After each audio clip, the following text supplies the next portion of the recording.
Jepang adalah sebuah negara kepulauan dan negara kesatuan yang bersistem parlementer dengan berbentuk monarki konstitusional di Asia Timur. Letaknya di ujung barat Samudra Pasifik, di sebelah timur Laut Jepang, dan bersebelahan dengan Tiongkok, Korea Selatan, dan Rusia. Dalam catatan sejarah, orang-orang Jepang masuk ke Indonesia sebelum Belanda menyerah kepada Jepang pada tahun 1942.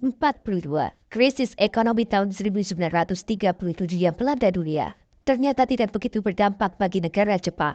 Jepang berhasil mengantisipasi dampak buruk yang diakibatkan oleh resesi global tersebut. Jepang mampu bertahan berkat strategi perekonomian mereka. Hal ini berbeda dengan pemerintahan Hindia Belanda yang ikut terdampak akibat krisis tersebut. Perekonomian Hindia Belanda kian terpuruk. Faktor inilah yang menjadi jalan masuk awal Jepang ke wilayah Indonesia.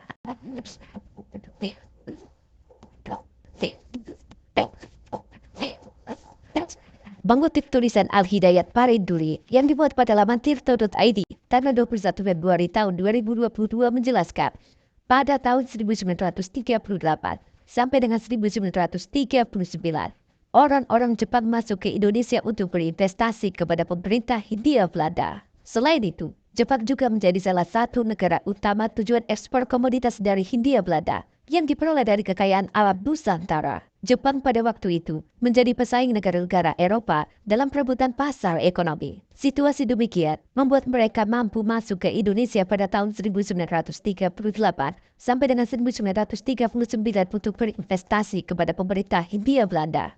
Pada tanggal 1 September 1939, Perang Dunia Kedua dimulai. Jepang dan Belanda berada di kubu yang saling berhadapan. Jepang di blok fasisme bersama Jerman dan Italia, sedangkan Belanda menjadi bagian dari sekutu yang dimotori Amerika Serikat dan Inggris. Situasi ini tentunya merugikan Jepang yang telah menanamkan investasi di Indonesia, serta mengimpor berbagai komoditas hasil alam dari Hindia Belanda. Atas dasar itulah, Jepang kemudian mengincar Indonesia untuk menguasai kekayaan alam Nusantara guna kebutuhan perang dan industri. Jepang berkeinginan untuk mendirikan persemakmuran Asia Timur Raya. Keinginan ini ditunjukkan melalui serangan Jepang ke pangkalan militer Amerika Serikat di Pearl Harbor, Kepulauan Hawaii pada 7 Desember 1941.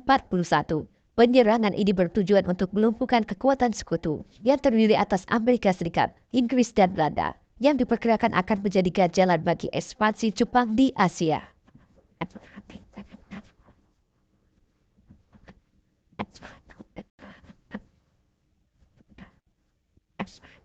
Dikutip dari Sejarah Nasional Indonesia 6 tahun 1984, karya Marwati Jonet Pusponegoro dan Nugroho Susanto, pemerintah kolonial Hindia Belanda melalui Gubernur Jenderal Sardau Van Starkenborst Stackhauer menyatakan perang terhadap Jepang.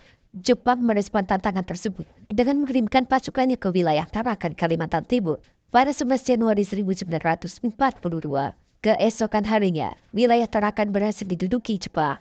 Alasan Jepang pertama kali mendarat di Kalimantan dan bukan di Batavia dikarenakan pada saat itu salah satu kota di Indonesia yang memiliki kekayaan sumber daya alam, khususnya minyak dalam jumlah besar, adalah Tarakan. Sebelum Jepang menguasai Indonesia pada tahun 1942, Belanda lebih dulu menduduki tanah air sejak abad ke-17. Pada saat itu, Belanda telah menjadikan Tarakan sebagai kota penting karena memiliki 700 sumur minyak, penyulingan minyak, dan lapangan udara.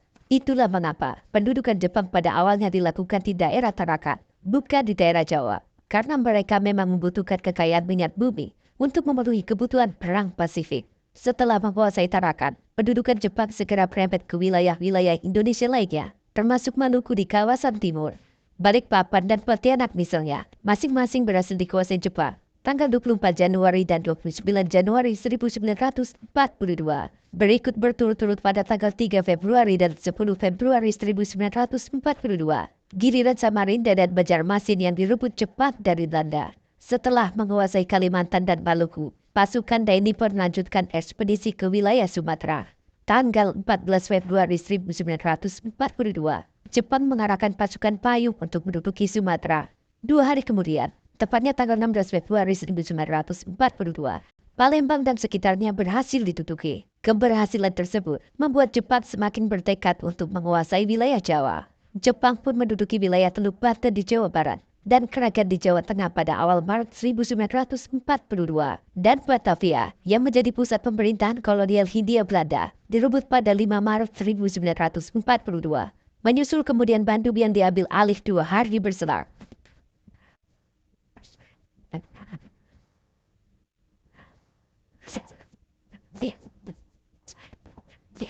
Pemirsa, Belanda yang semakin terdesak terpaksa menyetujui untuk diadakan perundingan.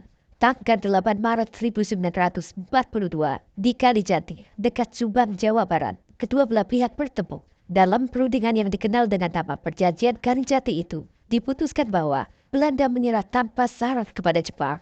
Selanjutnya, dilakukan penyerahan kekuasaan atas wilayah Indonesia oleh Gubernur Jenderal Hindia Belanda, Sardar van Sterkenburg Stadhouder, dan Letnan Jenderal Hendrik Tervarten, yang merupakan Komandan Angkatan Perang Belanda di Jawa, kepada Jenderal Hitoshi Imamura selaku wakil delegasi dari Nippon.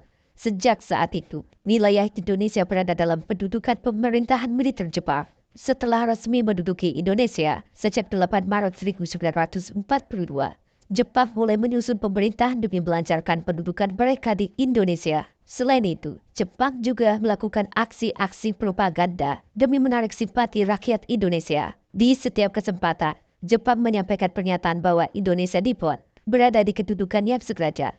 Jepang adalah saudara tua bangsa Indonesia.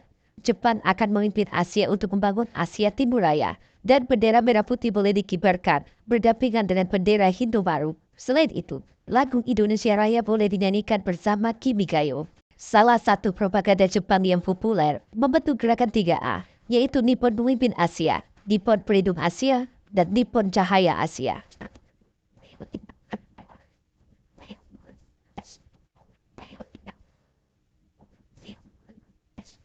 Gerakan 3A yang dibentuk oleh Jepang diterapkan untuk membantu usaha peperangan mereka melawan sekutu di Perang Dunia Kedua. Selain gerakan tersebut, pemerintah militer Jepang juga menyebarkan berbagai propaganda lainnya, serta kegiatan-kegiatan dan membentuk deretan organisasi yang melibatkan orang-orang Indonesia, seperti Pembela Tanah Air, Heiho, Seinendan, Keibodan, Barisan Pelopor, dan masih banyak lagi. Jepang membutuhkan bantuan orang-orang Indonesia untuk menghadapi sekutu di Perang Dunia Kedua. Namun di sisi lain, pada perkembangannya, perlakuan dari Nippon terhadap rakyat Indonesia justru semakin kejam.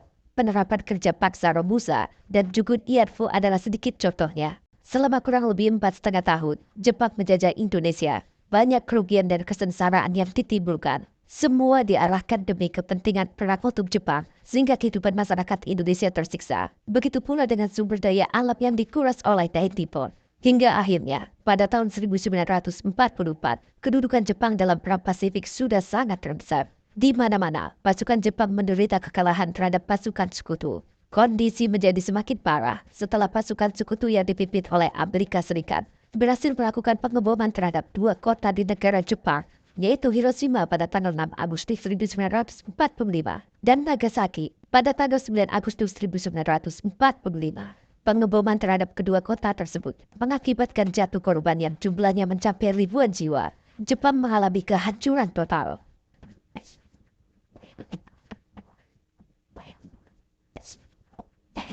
Pada pertengahan tahun 1945, Jepang menunjukkan tanda-tanda kekalahan dan akhirnya menyerah kepada sekutu. Kondisi tersebut kemudian dimanfaatkan sebaik-baiknya oleh para pejuang dan rakyat Indonesia yang sudah sekian lama menantikan kebebasan dari penjajahan bangsa lain. Situasi ini membuka peluang bagi bangsa Indonesia untuk menyatakan kemerdekaan pada tanggal 17 Agustus 1945.